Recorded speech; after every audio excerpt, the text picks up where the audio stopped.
Hi everyone, and welcome back to the channel. My name is Natsumi, and if you are new here, I talk about the truth of working life in Japan. Today, I want to talk about something that is literally making me sick. It is called Service Zangyō, or Unpaid Overtime. It is 6 a.m. I am already awake, and I haven't even started working, but I am already exhausted.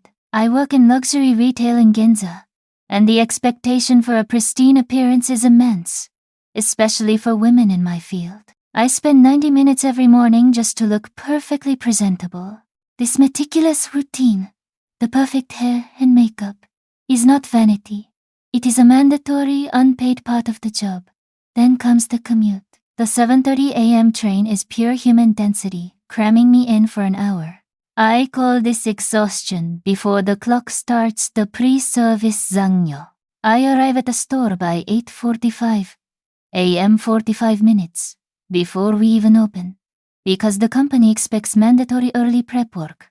The official workday starts at 9:30 a.m., but before that, we are deep into tasks like stocking, meticulously polishing every single showcase, and preparing sales reports for the managers. There is no genuine break. My first high-pressure task is the inventory audit. In luxury retail, a single mistake on a high-value item is a crisis.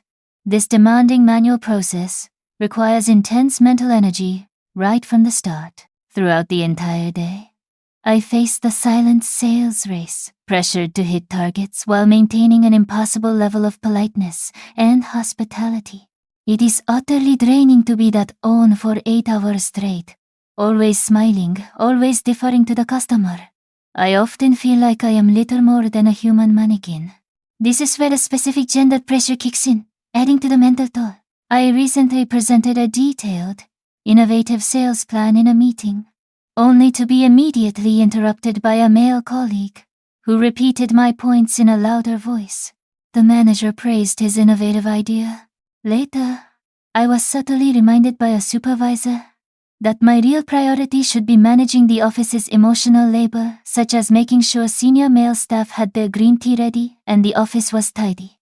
It is a constant, subtle devaluation of my professional contribution. After the store closes at 6:30 p.m., the official workday ends, and this is when Service Zangyō Unpaid Overtime begins. It is not an invitation. It is a compulsory expectation, an unwritten rule of the Japanese workplace. I feel obligated to stay because everyone else is here. If I leave right at 6:30 p.m., I am immediately labeled as selfish and lacking commitment. This toxic culture of quiet endurance makes it nearly impossible to leave when the clock hits quitting time. During these extra, unpaid hours, I am often doing the most mind-numbing low-value work. Tonight, it is a massive inventory reorganization that will take until 9:30 p.m. It is 3 hours of intense labor, with no pay, no food, and just mounting stress. Sometimes, after the service Zangyo ends, I must also face the pressure of the nomikai, the work drinking party. For women, this is another layer of exhaustion, because you are still expected to be on, pouring drinks and listening to senior men, even though your body is screaming for rest. I finally leave the store at 9:45 p.m. My whole body aches, my feet are throbbing from standing on marble floors all day. I have that dull, constant headache that signals not just tiredness, but a deep, dangerous level of fatigue. This I know is how the slow, inevitable road to Karoshi death by overwork begins. The emotional toll is far worse. By the time I get home around 11 p.m., I have absolutely no energy left for myself. My personal identity is slowly dissolving. I am simply a worker and nothing else. All I can feel is anger, resignation, and a profound sense of isolation. I set my alarm for 6 a.m. again, getting maybe 6 hours of broken sleep before the cycle repeats. I am paying for my job with my physical health, my creativity, and my personal life. And I am paying that price for mandatory, unpaid labor under the guise of dedication. Service Zangyō is not just a cultural quirk for working late. It is systemic wage theft and an abuse of the cultural pressure to be loyal. For women, it is compounded by the gendered burden of maintaining appearances and managing the office's emotional labor, while our professional contributions are routinely undervalued. Legally, Service Zangyō is absolutely illegal.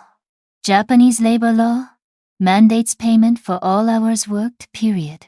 Companies enforce this through soft intimidation, ambiguous contracts, and exploiting the cultural fear of making trouble.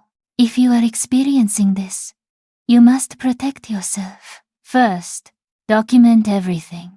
Keep a private, meticulous log of your real clock-in and clock-out times, separate from the company's system.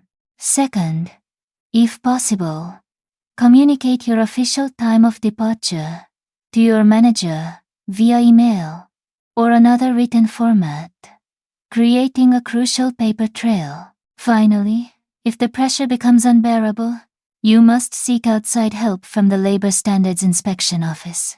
Your health is not worth their profits, and you do not have to fight this battle alone. If you are a woman working in Japan, what is your personal Service Zangyō experience? How has it affected your physical health? Please share your story below. Thank you for watching, and please, take care of yourselves.